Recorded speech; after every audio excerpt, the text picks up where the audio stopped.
Uma ótima tarde a você, uma ótima tarde a todos que nos acompanham em todo o Brasil, na produção rural brasileira. Estamos começando a segunda edição do Agricultura BR ao vivo pelas parabólicas em todo o país, também pela Claro TV. Você acompanha no Paraguai e no Brasil pela Neo TV, pelo Facebook, pelo YouTube, pelas mídias sociais, no portal sba1.com, sinal aberto a partir deste momento pela TV Imaculada Conceição, no Mato Grosso do Sul. A todos um grande abraço, sejam bem-vindos, porque começamos o programa de hoje falando algo que é importantíssimo para a economia. Falamos a respeito das exportações brasileiras de carne bovina. E eu vou começar o programa de hoje falando a respeito dos dados que foram disponibilizados pela Associação Brasileira da Indústria Frigorífica, eu estou falando da Abrafrigo, que mostra o peso China e também o quanto que a China precisa do Brasil. É isso mesmo? Você vai acompanhar agora dados que mostram que a China, ela necessitou fazer compras ainda maiores, e a elevação em relação ao que acontecia no primeiro semestre de 2019 alcançou 148% de alta, é o que a Agricultura BR mostra para você agora. Veja comigo, está na tela, volume de 365.126 toneladas é o volume de exportação. Como eu tinha dito, é uma alta de 148%, é o que a Agricultura BR vai mostrando para você, comparado ao mesmo período do ano passado. Então, comparado aos 6 primeiros meses do último ano, nós temos uma alta aí de quase 150%, amigos, mostrando toda a força que se tem em relação às exportações chinesas e a China precisando de muita carne. Poderia ser maior? Poderia, mas vai ser muito maior agora no segundo semestre. Esse dado que está aparecendo ali no canto da tela, destinação, significa o seguinte, que de toda a carne bovina exportada pelo Brasil, 57% foi para a China de alguma maneira. Por que eu digo de alguma maneira? Porque quando eu falo de China, eu falo de China e falo de Hong Kong.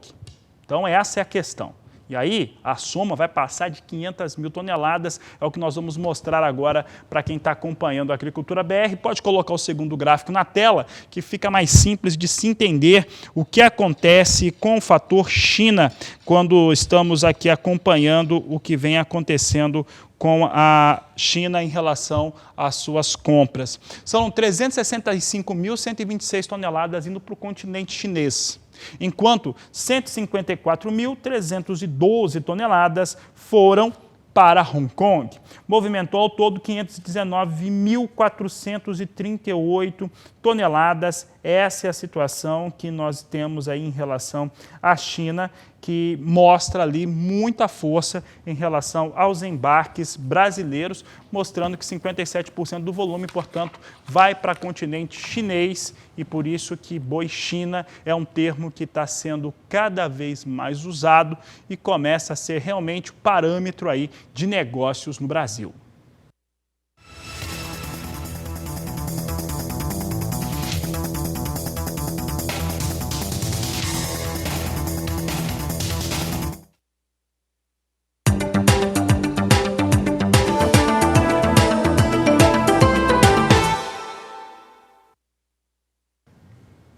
Vamos falar de soja agora, falando de soja no mercado físico brasileiro. Vamos dar uma olhada agora em algumas praças nacionais, o que acontece no acumulado dos últimos 15 dias em Mato Grosso e Mato Grosso do Sul. Vamos saber como que a nossa equipe posicionou aqui. Nós trazemos Mato Grosso do Sul primeiro em destaque, é a praça de Dourados, sul mato-grossense, mostrando o que aconteceu nos últimos 15 dias. No dia 22 de junho, o valor da saca de 60 quilos a R$ 99,00 a saca. No dia 24 do mês passado, R$ 98,00 por saca. Dia 29 a R$ 101,00. Dia 2 de julho, R$ 103,00. E nesse 7 de julho, chegando a R$ 104,00, o valor da saca de 60 quilos da soja em Dourados, no Mato Grosso do Sul. É o destaque que eu vou trazendo agora para você. Fala agora do Mato Grosso. Destaque para Primavera do Leste, um grande abraço para o pessoal lá de Primavera, Norte, Nordeste do Mato Grosso. Números aqui do IMEA, você vê aqui que no dia 22 do mês passado eram R$ 106,80 a saca. No dia 24 chegou a R$ 103,70. Voltou a subir no dia 29 para R$ 106,25, manteve estabilidade no dia 2 de julho a R$ 106,00 e nesse 7 de julho chega a R$ 107,70. R$1,50 a saca de 60 quilos, mostrando o dólar dando firmeza para os negócios com soja no interior do país. Ambas as praças com negócios acima de R$100 no Mato Grosso e no Mato Grosso do Sul.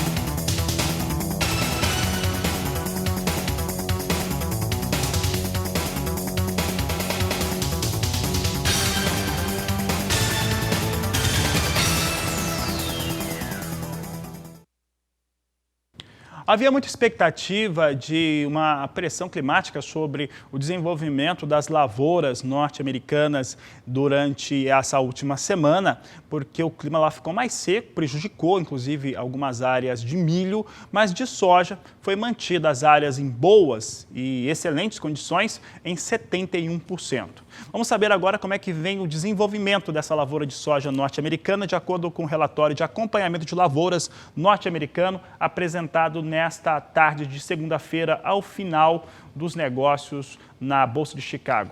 Veja só que 71%, como eu disse, vem em boas condições e 31% de toda a área está já naquele momento de florescer, chamado aí do que estava florescendo, né?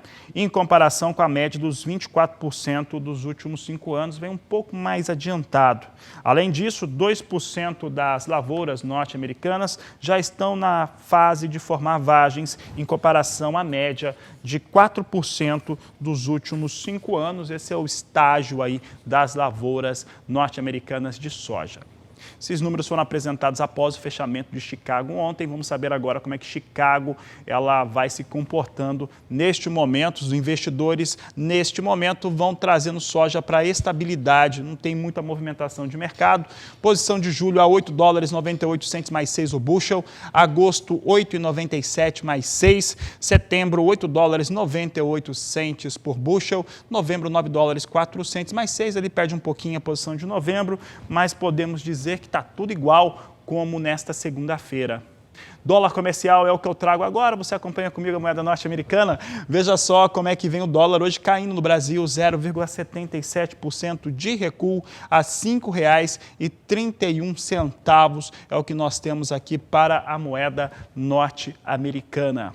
Temos agitação no país, agora muita discussão também a respeito de tecnologia 5G, teve até fala do ministro Paulo Guedes a respeito do assunto, mas nós vamos conversar agora com Sarah Kirchhoff, como que o mercado financeiro vai reagindo neste momento. Hoje o dólar vai recuando. Sarah Kirchhoff, como que o mercado está se comportando? Boa tarde, seja bem-vinda. Muito obrigada, Fabiano. Boa tarde para você, boa tarde a todos. Antes de trazer as atualizações aí do mercado financeiro, só uma notícia que não necessariamente tem impacto no mercado, mas não deixa de ser uma notícia importante. O presidente Jair Bolsonaro acabou de sair o resultado do exame dele e o resultado foi positivo. Então, só trazer essa notícia aqui que acabou de ser confirmada aí em relação ao presidente da República. E sim, vamos aos números.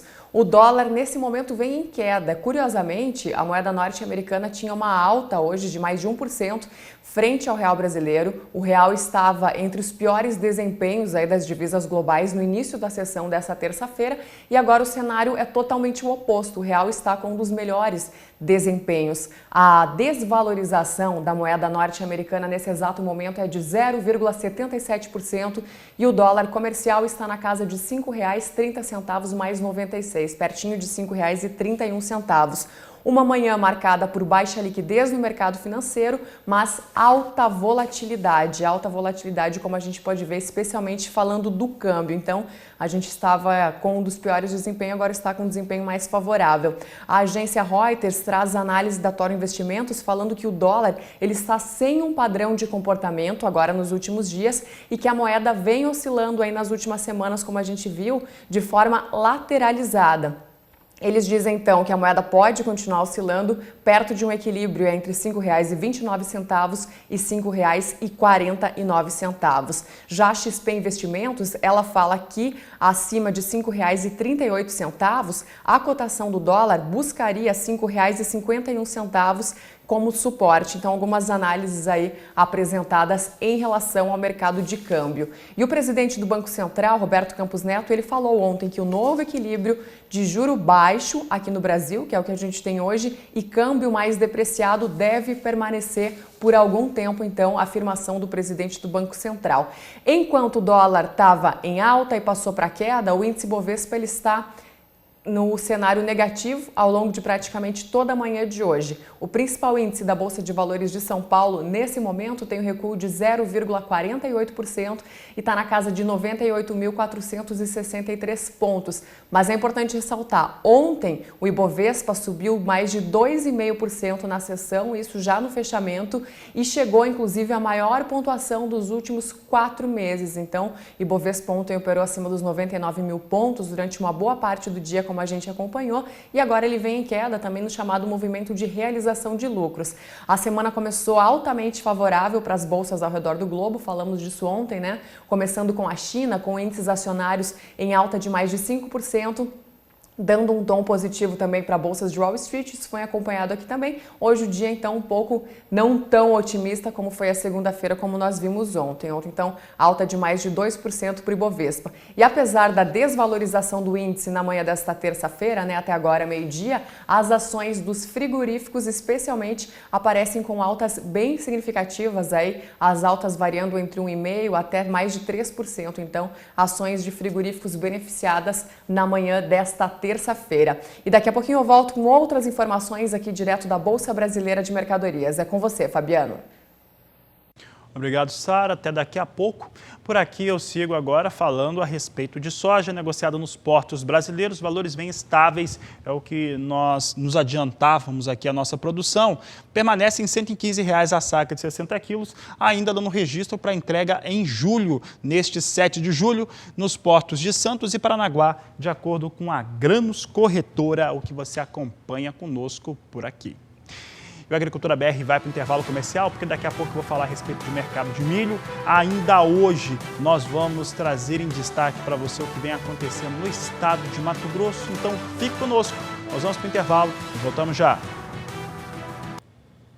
Apesar da colheita do milho avançar em todo o Brasil, na onde se produz, claro, milho de segunda safra, o centro-sul do país, mesmo assim, a expectativa que muitos tinham de uma pressão em relação aos saca de milho, coisa que chegou a acontecer no começo do mês de junho, não conseguiu manter essa pressão. E com isso, o valor do milho, a saca de 60 quilos, ele acabou ganhando estabilidade. Não chega a ter altas mais importantes, mas também ainda não apresenta uma queda mais definitiva por conta de ter um maior milho no mercado. Isso ocorre por conta da necessidade, a demanda pelo cereal, que vai sendo bastante disputado, tanto no mercado interno quanto para a exportação. E aí, o milho mantém valores muito firmes. Vamos dar uma olhada agora como é que vem o cenário para a saca de milho. 22 de junho, o valor eram R$ 40 a saca, dá para enxergar muito bem como é que o milho vai mantendo os preços. Aqui eu estou falando da praça de Maringá, no estado do Paraná. R$ 40 no dia 22 de junho, de acordo com o Deral, manteve esse valor no dia 24, no dia 29 do mês passado, fechava o mês a R$ 40 a saca. Dia 2 de julho chegou a R$ 42 por saca, agora dia 7 mantém os R$ 42 a saca de 60 quilos, mostrando que não tem ali diferenças em relação a valores, mantém firmeza nos preços a saca de milho no estado do Paraná. Dando sequência, vamos trazer mais uma praça para mostrar mesmo e ter essa possibilidade do produtor rural enxergar essa questão da regularidade nos valores para milho. De acordo com o IMEA, Instituto Mato Grossense de Economia Agropecuária, os valores vão sendo praticados dessa forma. No dia 22 de junho, R$ 31,50 por saca. No dia 24, R$ 30,50. No dia 29 do mês passado, R$ 31,50 a saca de 60 quilos. Dia 2 de julho, R$ 32,10. No dia 7, R$ 32,45 por saca de 60 quilos. Preço médio do milho em Sapezal, no estado do Mato Grosso.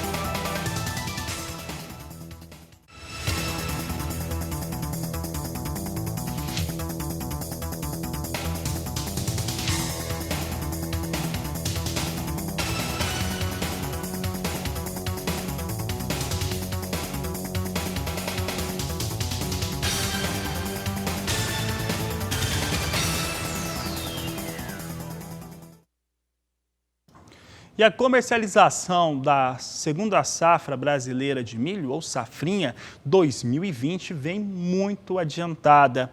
De acordo com os números apresentados pela consultoria Safras e Mercados, chegou a 49,5%. Nós vamos mostrar agora os principais estados em termos de comercialização, como é que eles estão adiantados. O valor é interessante para o produtor, para o agricultor, então as coisas vão se adiantando. Média nacional é 49,5%, segundo Safras e Mercado, enquanto que Mato Grosso vai liderando as negociações, com 58,9% da sua segunda safra de milho já negociada. Paraná vem com 47,8%, Goiás e Distrito Federal junto, 47,5%. Temos também aqui um destaque para Mato Grosso do Sul, que é o quarto colocado, com 41,5%. Vale destacar também Minas Gerais, com 21,2%, mais baixo, e também São Paulo, com 18,9%, mas média nacional chegando agora a 49,5%. É o que a Agricultura BR traz para você, com apoio de Safras e Mercado. Vamos falar agora de vendas, de exportações de produtos, de frutas, por exemplo, e como que o Japão ganha aí um destaque, uma percepção especial em relação a alguns produtos nacionais. Quem fala sobre o assunto é Sara Kirchhoff, que volta ao Agricultura BR. Sara. Pois é, verdade. O Brasil e alguns outros países exportadores de produtos agropecuários reclamaram aí junto à OMC, Organização Mundial do Comércio, não foi a primeira vez, mas reclamaram aí novamente em relação à reabertura ou abertura, flexibilização dos mercados que envolvem o Japão. Então essa reclamação lá foi feita, inclusive essa notícia é um dos destaques hoje no jornal Valor Econômico, e o Brasil está cobrando a abertura de mercado, falando aqui da gente especialmente, das nossas exportações, no que diz respeito principalmente às carnes e também ao melão. Lembrando que o Japão ele é hoje o sexto maior parceiro comercial do Brasil, e essas relações bilaterais, de um modo geral, como diz a reportagem, elas são muito boas, mas elas podem ser melhores, e é isso que o Brasil espera. No ano passado, o comércio entre os dois países, aqui o Brasil e o Japão no caso, cresceu quase 10% na comparação com 2018, atingindo um total de 9 bilhões e 500 milhões de dólares.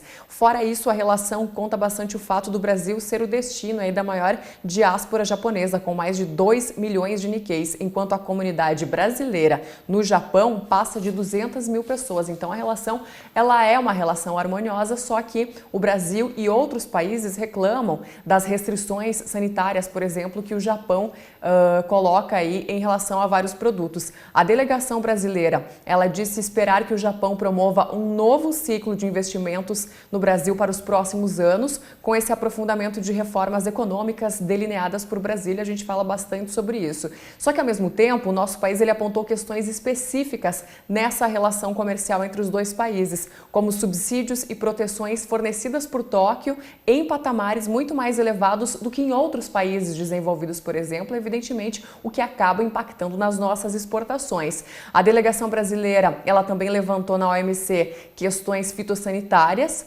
frequentemente mais rigorosas no Japão do que os padrões internacionais, e isso acaba mantendo as portas fechadas no país asiático para alguns segmentos, inclusive elevando os custos das exportações. As persistentes restrições japonesas, por exemplo, à carne bovina termoprocessada, são um problema também, apesar do produto ter entrado no país livremente lá atrás, antes do ano de 2012. Desde então, as restrições foram maiores, prejudicando as exportações. E o Brasil, como eu falei no início, também quer exportar o melão para o mercado japonês e apresentou, inclusive, um plano nesse sentido lá em 2016.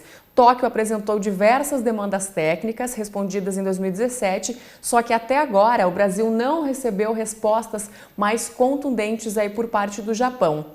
Então, além do Brasil, Estados Unidos, Índia e vários outros países parceiros comerciais também reclamaram dessas barreiras impostas para produtos exportados para o Japão. A Índia, ela exemplificou que os japoneses impõem tarifas sobre alguns produtos de importação de até 500%, além de cotas. E essas medidas, evidentemente, prejudicam o fluxo aí do comércio entre esses parceiros comerciais. Então, mais uma vez aí, o Brasil e outros países reclamando junto ao OMC para ver se algo é feito de fato, né? Como eu disse, esses assuntos, essa reabertura ou abertura de alguns mercados já foram debatidas anteriormente, só que de lá para cá não aconteceu muita coisa diferente em relação a isso. Então a gente fica de olho na informação aqui também, como diz meu parceiro Walter Puga, que é quem costuma estar aqui com vocês nesse horário. E eu encerro minha participação por aqui, mas eu volto na terceira edição e também mais tarde no programa Mais Pecuária. Com você, Fabiano.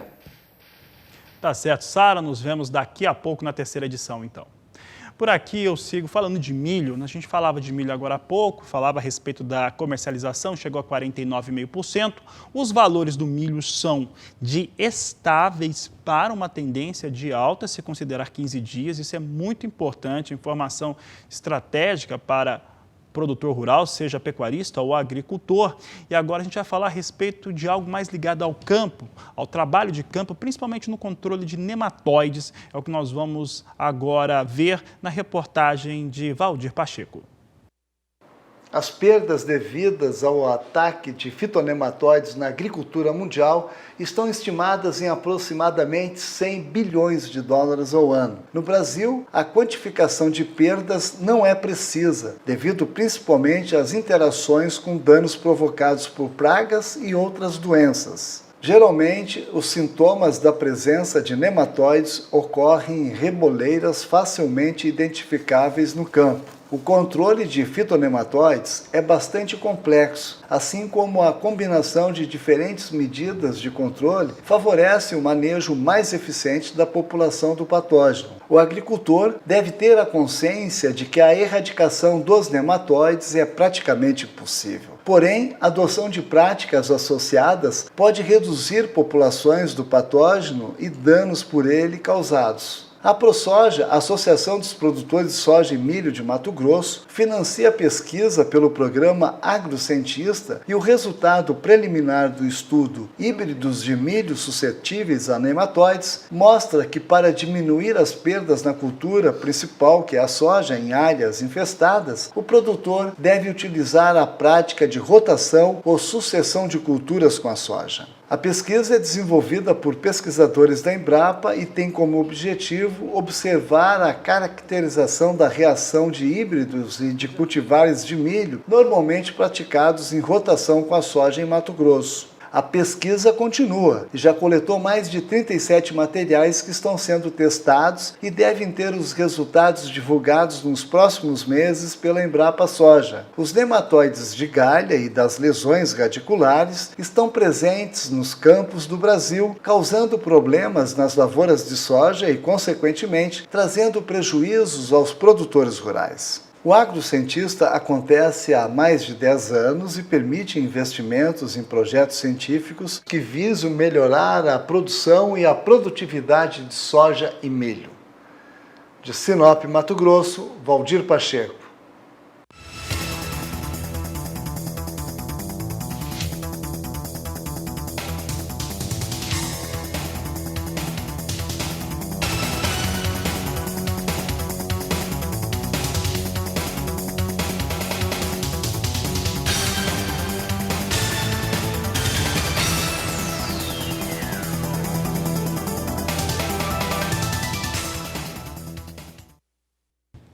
Falamos agora de café, começando pelo café arábica, trazendo o mercado físico nacional, uma das praças mais importantes do país para o arábica. Eu falo de Varginha, em Minas. Vamos dar uma olhada como é que vem se comportando os valores. Nós temos aqui um acumulado de quase 30 dias, mostrando para você que no dia 8 de junho, o valor foi de R$ 470 a saca do café.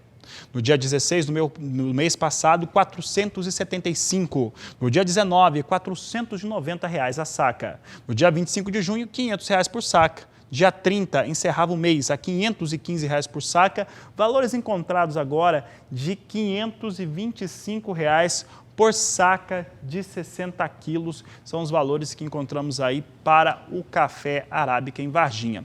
Confira conosco agora algumas cotações de mercado.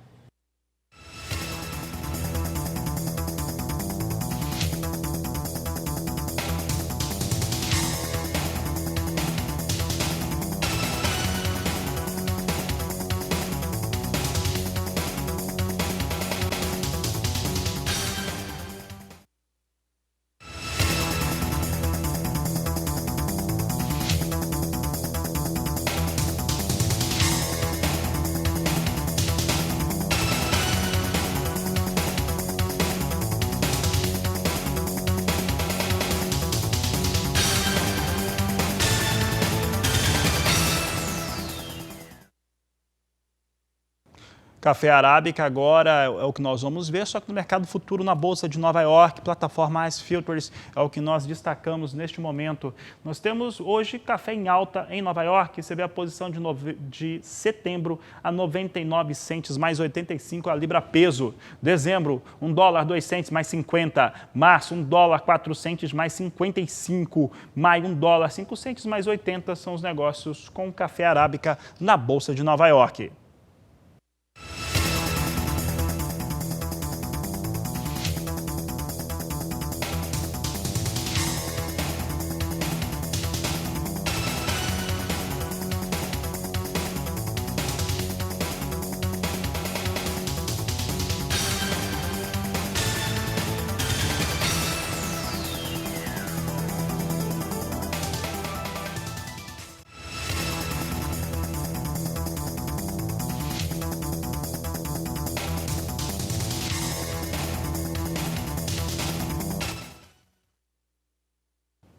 Café Robusta agora em destaque, é a referência para o Conilon aqui no Brasil. Robusta que é negociado na Bolsa de Londres em dólar e tonelada. Veja só que nós temos hoje movimentação de recuperação, vem com alguma alta. Café Robusta, setembro a $1.190 a tonelada, alta de 1,27%. Novembro, $1.208, elevação de 1,17%. Janeiro de 2021, alta de 0,90%, $1.223 a tonelada. E março, $1.235, com alta de 0,40%. Estão aí os números para o café Robusta na Bolsa de Londres.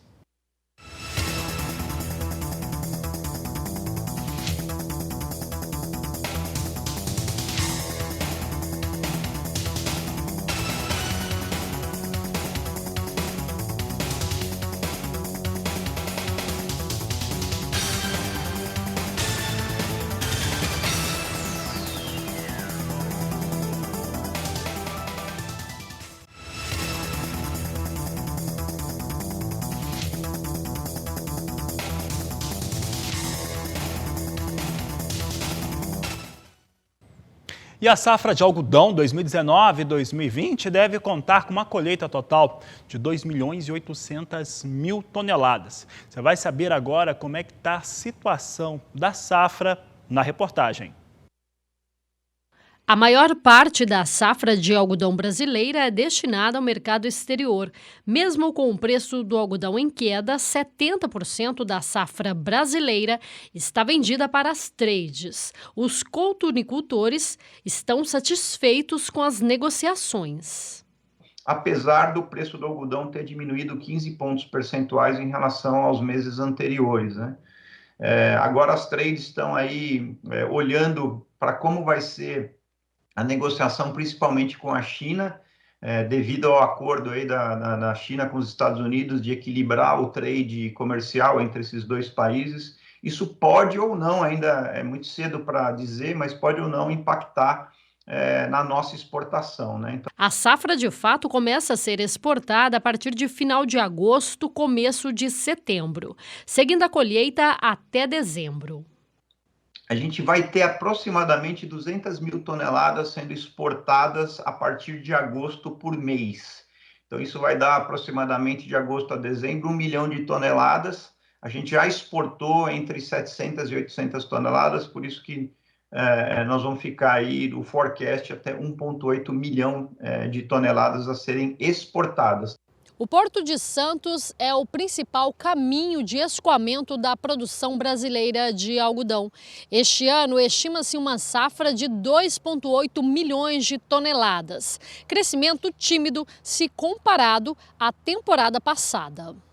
Os Estados Unidos é um grande competidor no mercado internacional de algodão com o Brasil, é um grande produtor de algodão também.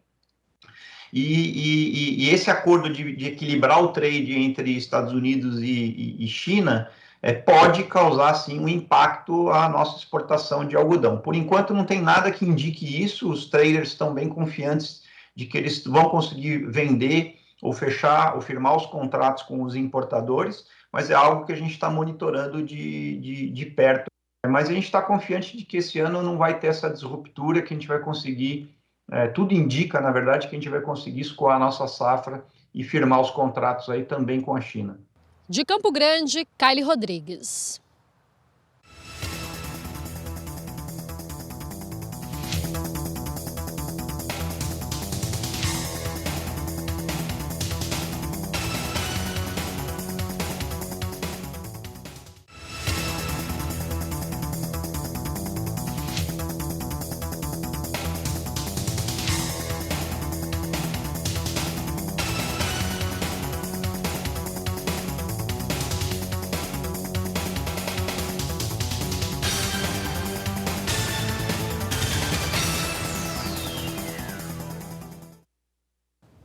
E olha, anda meio esquisita a relação brasileira com a Europa. Os europeus têm feito críticas ao país, usando como argumento o fator ambiental.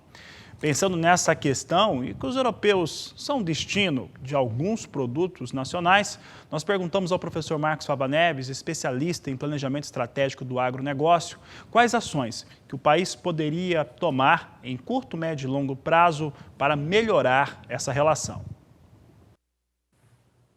A postura com a Europa deve ser no sentido do entendimento das demandas que estão sendo colocadas, a organização de cadeias produtivas específicas para atender à exigência europeia, lembrando sempre que a Europa representa 16%, 17% apenas do que o agronegócio brasileiro exporta, mas é um cliente extremamente importante, que, portanto, suas demandas devem ser entendidas e observadas. E procurar sempre a construção de pontes de diálogo, portanto, responder às cartas que foram enviadas, elaborar materiais, convidar entidades europeias para participarem de conselhos digitais, transparência e diálogo, porque, na verdade, a reação é exagerada ao tamanho do problema. Então, trazer esse pessoal para perto para ajudar a construir as soluções pode ser e é uma enorme oportunidade ao Brasil. Eu diria que a área ambiental é uma mina de ouro para o agronegócio brasileiro. Tem que ser esse o posicionamento, essa a postura.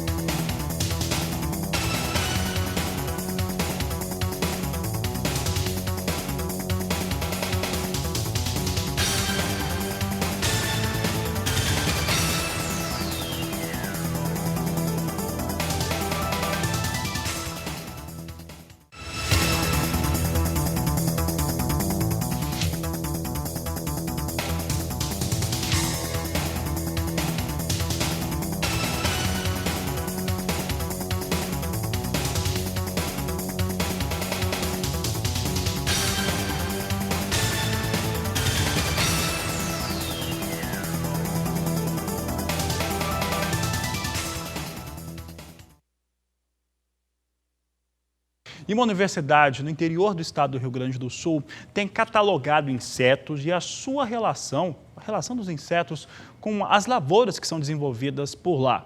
Eles já estão em exposição, inclusive, na própria universidade, e quem nos conta essa história é o repórter João Veríssimo. Uma universidade rodeada de lavouras, localizada numa cidade na parte central do Rio Grande do Sul, desenvolve um trabalho que tem uma relação direta com o seu entorno. A Universidade de Cruz Alta já recolheu e tem uma exposição de uma grande quantidade de insetos, das mais diferentes espécies. Esse é um trabalho desenvolvido pela entomologia, que é a área da zoologia que estuda os insetos. É responsável também pelas suas características físicas, comportamentais e reprodutivas, e estuda ainda as relações dos insetos com outros seres, entre eles os humanos. São muitas as espécies de insetos na natureza. Segundo os pesquisadores, estas espécies têm funções específicas, especialmente para o controle da ecologia. Algumas, no entanto, são prejudiciais a lavouras como trigo e soja, que são culturas características do Rio Grande do Sul. E por isso, esses insetos, mais do que estudados, precisam ser também monitorados. É uma área de estudo que desenvolve conhecimentos usados, por exemplo, na agricultura e também na saúde humana. Professor Maurício, qual é a finalidade de uma coleção de insetos como essa? Bom, a gente tem duas finalidades básicas nesse tipo de coleção. A primeira finalidade é uma base científica regional, ou seja, aqui nessas coleções a gente tem espécimes, ou seja, indivíduos de várias espécies de insetos, e aqui a gente utiliza como um parâmetro de identificação. Alguns indivíduos a gente tem identificação, outros a gente está identificando, mas o principal objetivo é que, caso ocorra algum inseto nessa região que não tenha uma identificação, a gente tenha nessa coleção aqui alguns indivíduos para fazer comparativo, para a partir disso, caso não, identificar e levar muitas vezes até para especialistas de área. Outra função dela é a função acadêmica, ou seja, a gente tem aqui aulas e dessas aulas a gente leva para os nossos acadêmicos para eles terem conhecimento desses indivíduos. E a partir disso, tendo esse conhecimento na sala de aula, ele também começa a se familiarizar com aquilo que acontece no campo. O que se estuda especificamente sobre o inseto, nesta relação com o campo? O nosso principal objetivo hoje é compreender como esses insetos se comportam, compreender como eles se distribuem no ambiente, compreender como eles aumentam as suas populações, ou seja, é mais uma relação do impacto do ambiente que a gente cria ou do ambiente natural e esse impacto nessa relação de aumento populacional e baixa populacional. A diversidade que a gente tem de insetos hoje, ela é gigantesca. Contudo, alguns insetos eles passam a se sobressair nos ambientes e muitas vezes adquirir o status de praga. Então é por isso que a gente tem essas coleções, por isso que a gente estuda essa área e é por isso que a gente, como a gente chama, tem como hobby também estudar os insetos. O senso comum, todo mundo acha, por exemplo, que inseto é um predador da natureza e mais especificamente um predador de lavouras. É isso mesmo?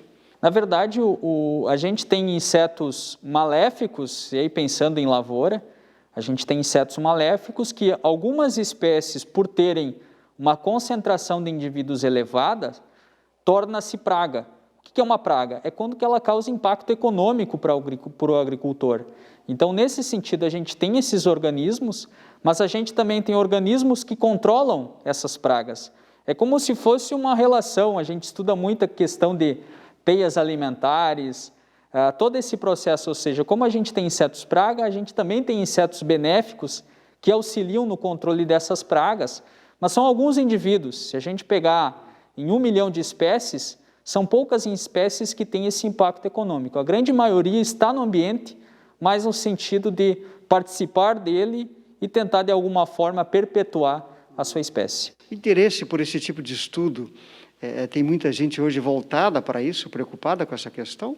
Hoje, a gente tem entomologistas no Brasil, no estado, só que não é uma área muito cativa, né? É difícil a gente, por exemplo, pegar a nossa agronomia aqui de uma turma de 500 acadêmicos que hoje a gente tem, tu selecionar 20 ou 30 que tenham vontade de trabalhar com inseto, é muito difícil, mas aqueles que passam a ter a vontade, eles passam a se especializar e hoje, graças a Deus, a gente já consegue exportar também alguns talentos para o Brasil associados a essa área de manejo de pragas. O profissional que atua em entomologia, estudando insetos, é conhecido como entomólogo ou ainda entomologista. Esse é um tipo de conhecimento muito detalhista, muito específico. Sim. E portanto, há possibilidade, há mercado de trabalho nesse sentido? Sim, tem mercado de trabalho. Hoje o mercado de trabalho ele é muito atrelado mais a instituições, contudo, empresas precisam também desse tipo de profissional, mas também, necessariamente, não é somente o profissional da entomologia, mas aquele profissional que tem um conhecimento bom de inseto, de manejo de inseto e característica do inseto, ele também tem muita facilidade a pular em outras áreas também, uma vez que isso daqui exige o quê? Estudo, identificar o comportamento dos insetos, exige paciência e é algo que até muitas vezes torna para aquela pessoa que se interessa um pouco melhor, assim, até de compreender muitos eventos que acontecem na natureza. Mas é uma área de conhecimento pouco conhecida. Pouco conhecida, até porque não é tanto divulgado, não é algo que impacta muito cotidianamente, mas a entomologia ela está atrelada, por exemplo, a vetores de doença, desde chagas, desde dengue, são insetos que promovem isso, impacta significativamente hoje na produção agrícola brasileira. Então, por mais que não seja tão divulgado, é uma área extremamente importante para a segurança alimentar brasileira e segurança também da saúde brasileira. Aqui do campo de experimentos da Universidade de Cruz Alta, no Rio Grande do Sul, João Veríssimo.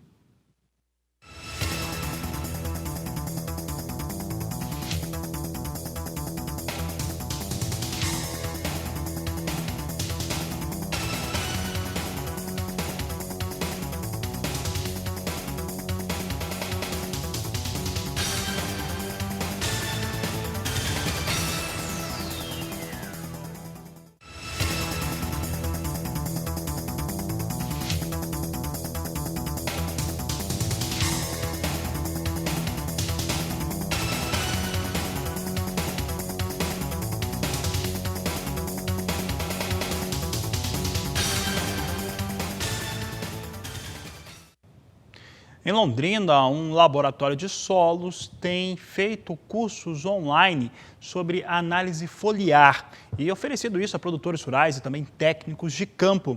É o que nós vamos acompanhar agora na reportagem de Mauro Andrade. A análise foliar é importante para o ajuste fino na adubação, permite aumentar as produtividades e a eficiência no uso dos fertilizantes. Eu conversei com Felipe Domanski, ele é engenheiro agrônomo da Labor Solo, sobre a importância da análise foliar na pecuária. A análise de folha na pecuária, especificamente, ela tem um objetivo semelhante à agricultura, HF, né? Outros ramos da produção vegetal, eu diria. Tá? Então, a análise de solo e de folha, principalmente, ela é importante para a planta, seja ela qual for. Qual que é o objetivo de um pecuarista? Eu quero ter uma natalidade, eu quero ter uma prenhez, eu quero isso, eu quero aquilo, ganho de peso e tal. Mas você precisa de quê? Você precisa de capim. Mas eu dou silagem, beleza. Então você precisa de milho, você precisa de sorgo. Então a gente precisa ser bom em fazer planta, né? Então a análise de folha, ela é uma ferramenta para que você conheça a planta e para que você consiga otimizar, melhorar e fazer mais pela planta, que vai fazer mais pelo seu rebanho. Essa seria a importância da análise de folha na pecuária. Ao enviar amostras ao laboratório para fazer a análise, procure não misturar as folhas de piquetes diferentes. Evite ainda enviar plantas molhadas e utilize embalagens de papel identificadas com o nome do proprietário e da propriedade, a data da coleta e o piquete amostrado. Para fazer a coleta da folha, você tem que normalmente coletar uma folha que não seja muito nova, uma recém-expandida, e também você não vai coletar uma folha do bacheiro, uma folha seca, uma folha já em senescência. Você vai pegar uma folha que está em atividade fotossintética, vamos dizer assim, né? Uma folha jovem, porém que já está formada. Então é essa folha que você vai trazer para fazer análise química no laboratório. Quando você tem uma estiagem, né, no período da estiagem, não vai adiantar você fazer análise de folha, até porque não vai adiantar você adubar, não vai adiantar você fazer nada, porque não tem água. Quando não tem água, a planta ela vai ficar parada. Então você precisa aguardar a primeira chuva, segunda chuva ali, restabelecer a condição hídrica, é o momento ideal para você entrar fazendo as análises de folha, para você ver como você consegue ajudar, como você consegue otimizar e melhorar a performance do capim. A análise foliar possibilita a aplicação de fertilizantes de formas mais eficientes. As dosagens vão de encontro à necessidade das plantas e, dessa forma, não ocorre nem falta e nem excesso de nutrientes. A principal vantagem quando você tem uma informação do tecido da folha é descobrir qual que é o elemento mineral que está faltando para o desenvolvimento do capim, porque um capim que é muito produtivo, um capim que é palatável, um capim que entrega um resultado bromatológico bom, ele é um capim equilibrado, é um capim que demanda de mais nutrientes. Então a principal vantagem é saiba qual é o elemento mineral, qual o fertilizante que é ideal para você aplicar naquele capim. Aí você vai ter tudo o que você precisa com relação à nutrição animal. Olha, a China suspendeu outras plantas frigoríficas aqui no Brasil para a questão da carne bovina. Quem nos conta como está essa história é a repórter Berenice Leite. O Ministério da Agricultura já foi informado da decisão das autoridades sanitárias da China. Agora, são 6 frigoríficos impedidos de exportar para a China em meio a precauções crescentes com os milhares de casos de Covid-19. A doença causada pelo novo coronavírus entre trabalhadores da indústria. Deste total, 5 foram embargadas pelos chineses e 1 pelo Ministério da Agricultura do Brasil. A China suspendeu temporariamente as importações de uma unidade da BRF em Lajeado e de uma da JBS em Três Passos, ambas no estado do Rio Grande do Sul, segundo publicação no site da Administração Geral de Alfândega da China. A BRF informou que a fábrica de Lajeado é a primeira da companhia a ser suspensa desde o início do Covid-19. A JBS já tem 2 plantas suspensas. A publicação chinesa, que apenas identificou os frigoríficos, não dá o motivo para a suspensão. A China é o maior comprador de carne suína, bovina e de frango do Brasil.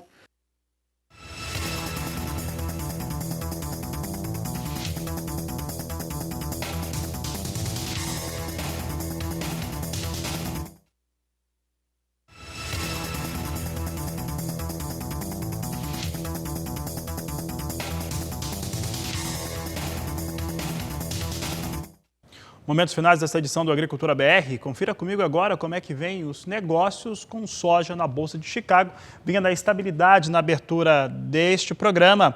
E nós temos agora soja já apontando para queda. O mais curto prazo não tem essa tendência porque é a posição que está migrando agora até o dia 15 de julho para a próxima em agosto. Portanto, temos $8,98 mais 6 por bushel na posição de julho. A posição de agosto vem a $8,95 mais 6 por bushel. Nesse momento vai perdendo, perda de 0,3% para 0,4%. Setembro a $8,95 mais 6, perde 3,7%, aliás 0,3%. E a posição de novembro vem para $9,02 mais 4, aí vai ressentindo um pouco mais. Hoje um pouco mais de queda depois de 3 dias seguidos de elevações para os negócios com soja de Chicago, elevações fortes para a soja na Bolsa Norte-Americana.